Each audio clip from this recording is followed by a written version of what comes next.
Et le héros va-t-il mourir à la fin? C'est Florent qui lève le coup. Florent, dès que tu es prêt, tu disposes de 7 minutes. 7 minutes? Oh là là!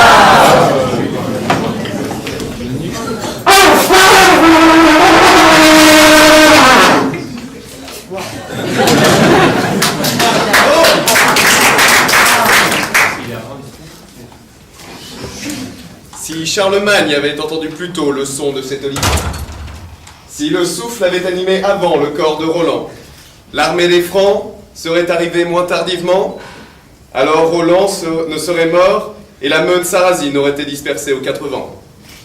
Mais Roland, fidèle à sa devise, il faut toujours avancer et jamais reculer.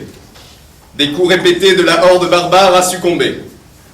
Sa mort a été chantée et célébrée dans tous les royaumes ancestraux. Et il a ainsi rejoint Hercule et Achille au panthéon des héros. Messieurs du jury, cher public, vous l'aurez compris, cette fois-ci, ce soir, je ne vous parlerai pas d'Héros.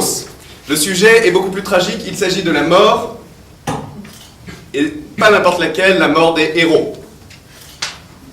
Et, je vais continuer par terre, et entendons-nous bien, il ne saurait être question ce soir de n'importe quel héros. Pas les héros de la vie de tous les jours, les héros communs, dont le Parisien et François nous inondent quotidiennement.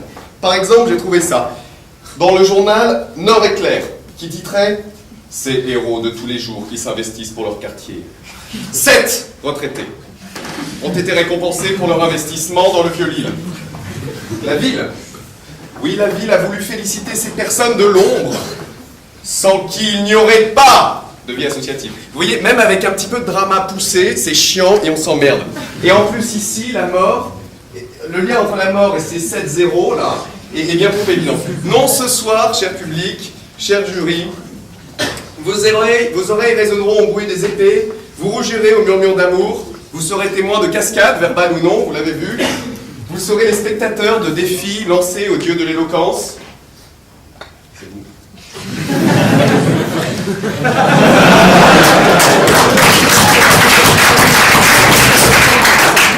Ce soir, nous plongeons dans le mythe et la légende dont la matière première est l'âme de l'humanité. Mes amis, en vérité, les héros meurent. Et même bien plus, les héros doivent mourir. Il n'y a pas à s'attrister.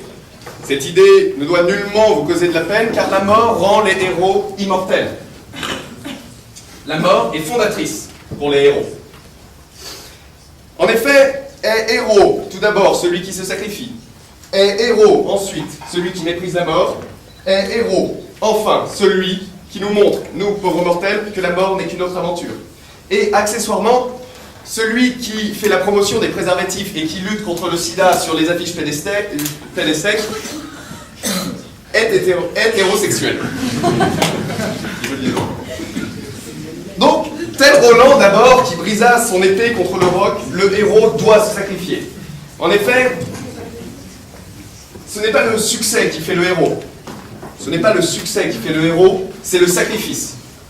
Le héros se sacrifie pour une cause, le héros se sacrifie pour des idées, une quête. Et il n'y a pas de plus grand sacrifice que le don de sa vie. Le cœur de l'humanité résonne encore de ces déclarations de sacrifice. Ainsi, Wellington n'a-t-il pas tremblé lorsqu'il a entendu à Waterloo les poilus du dernier carré lui jeter « La garde meurt et ne se rend pas ».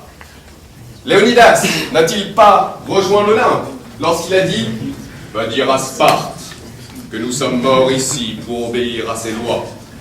Et Créon n'a-t-il pas fléchi lorsqu'Antigone lui a dit « Je suis là pour dire non et pour mourir ».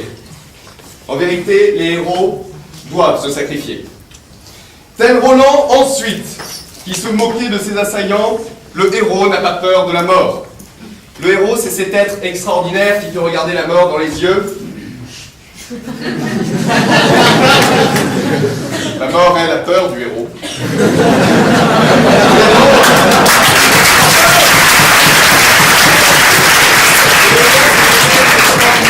Préfère mourir que de vivre sans but, sans cause. Le héros n'a pas peur de la mort car il est convaincu de la justesse de sa quête. Par exemple, moi, Florent, je suis un héros potentiel. En effet, il y a quelques mois de cela, j'ai déchiré avec panache la convocation pour aller se faire vacciner contre la grippe A. Je ne suis pas allé me faire vacciner contre la grippe A. Et je l'ai fait par défiance envers l'industrie pharmaceutique. En effet, cette industrie perfide qui corrompt les experts, envoie des médicaments périmés aux pays pauvres, mais surtout, et vous le savez, cette industrie qui exploite ses apprentis ne pouvait pas gagner de l'argent. Sûr de mon combat contre le gros capital irresponsable, je défie aujourd'hui la grippe sereinement. Et j'espère rester un héros potentiel. Tel Roland, encore, qui s'allongea face à l'Espagne, le héros succombe pour nous montrer qu'il ne faut pas craindre la mort. En effet, les héros, ce sont des gens qui nous montrent le chemin, qui nous montrent un exemple, qui nous précèdent dans l'aventure. Leur mort est nécessaire, et je dis bien nécessaire, pour que nous, simples mortels, puissions accepter ce mystère. Ils meurent pour nous, pour que nous puissions sauter ce gouffre. Les héros meurent pour nous démontrer que la mort n'est qu'une autre belle aventure. Moi-même, lorsque les idées sombres du trépas m'angoissent, je pense aux héros qui m'inspirent. Comment pourrais-je avoir peur de la mort lorsque Mermoz est mort en volant, Roméo s'est empoisonné en aimant? Comment pourrais-je avoir peur de la mort lorsque Gavroche a trépassé en chantant et Kurt Cobain en bad-tripant? Alors oui, ce soir je conclus. Et je conclus encore une fois en m'adressant au jury, mais cette fois-ci je ne vous menacerai pas de mort. J'ai bien trop peur des gorilles des différentes boîtes de striptease de Paris. Messieurs, vous avez le pouvoir de m'éliminer. Vous disposez du droit de priver ces jeunes filles d'une figure paternelle, ces garçons d'un exemple. Mais sachez que je ne crains pas votre jugement. Car quoi qu'il arrive ce soir, je serai convaincu de la justesse de mon combat. Je serai persuadé d'avoir montré l'exemple, d'avoir montré qu'on pouvait se mesurer à des créatures à l'éloquence féroce, j'ai nommé Simon. Ainsi, avec le héros dont seule l'éloquence surpassait le nez, ce soir, il y a quelque chose que sans un pli, sans une tâche, j'emporte malgré vous, et c'est le panache.